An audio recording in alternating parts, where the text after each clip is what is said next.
Hey, what's up, everyone? I'm back with another Dynasty Theory YouTube short. Today, I just want to discuss DeAndre Hopkins going to the Tennessee Titans. There are a lot of short term and somewhat longer term fantasy implications here, and we're seeing varying opinions, whether it's about DeAndre Hopkins, Traylon Burks, Chiki Okonkwo, Will Levis, Ryan Tannehill. The list goes on and on. So, what impact does this truly have?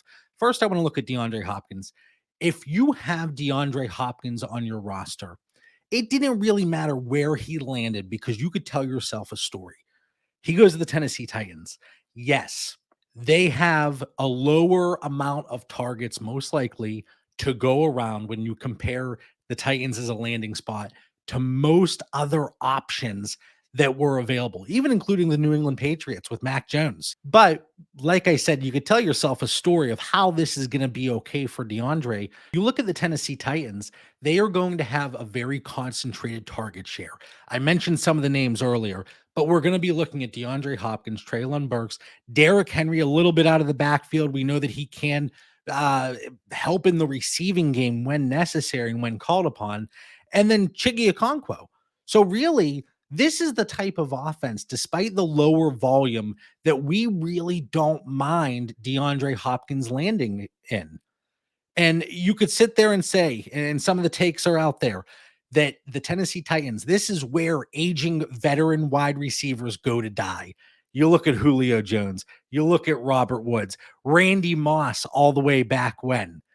Now, if he would have gone to New England, we'd be having the narrative, hey, this is just like Tom Brady and Randy Moss when he joined the Patriots. But that's not how it played out. So, with DeAndre Hopkins specifically, from a dynasty market perspective, I don't know that we're going to see all that many trades, to be honest with you.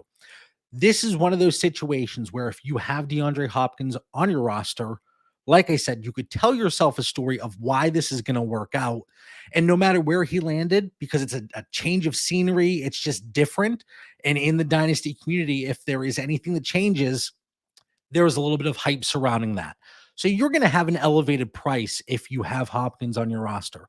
If you don't, just like the folks that have him rostered can tell themselves that story about why this is going to work out. And I do think DeAndre Hopkins ultimately is a mid to lower end wide receiver two for fantasy purposes in 2023. You're looking at this saying, I don't like this situation because the lower volume, because the quarterback play, the overall scheme of this offense that we see on a yearly basis. So you're going to have a slightly lower value. And when we see those value discrepancies between the buy and sell price, it happens often. As a result, we're not going to see many trades, in my opinion. So we talked about DeAndre Hopkins from a price perspective. For me, the point of indifference with Hopkins before signing with the Tennessee Titans was right around an early 24 second. That's the tipping point. If I can go one way or the other, depending on my buy or sell perspective, I'd be okay with that. And this is in a 12-team Superflex 2 PPR for tight end league, typical start 10, even 11, and 3 wide receivers. Post signing with the Tennessee Titans, this has not changed for me. He falls in that exact same range. So while I talked about the price discrepancy being fairly broad between his buy and sell, I would still look to explore options. If you have him, see if anybody has elevated him because now we know his landing spot. If you don't have him, test the waters. Don't send an insulting offer because you don't want to rub managers in your league the wrong way. We have limited trade partners to begin with. But I would go out there and I would see what that price is and how that manager feels about DeAndre Hopkins. Like I said, a lot of people aren't sure if he's going to produce, if he's the wide receiver he once was. With DeAndre Hopkins, he's had a steady rise in yards after catch per reception all the way up to 2020. Since then, there's been a decline. So yards after the catch, not necessarily an elite guy that we would like to see at this point in his career, but they have a yak monster in Traylon Burks, somebody that can really do something after the catch.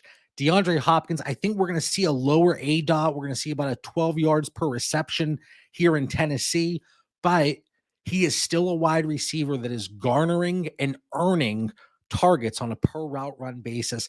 I think he settles into that 27-28% range of routes run. He's getting targeted. So again, very concentrated target share in Tennessee.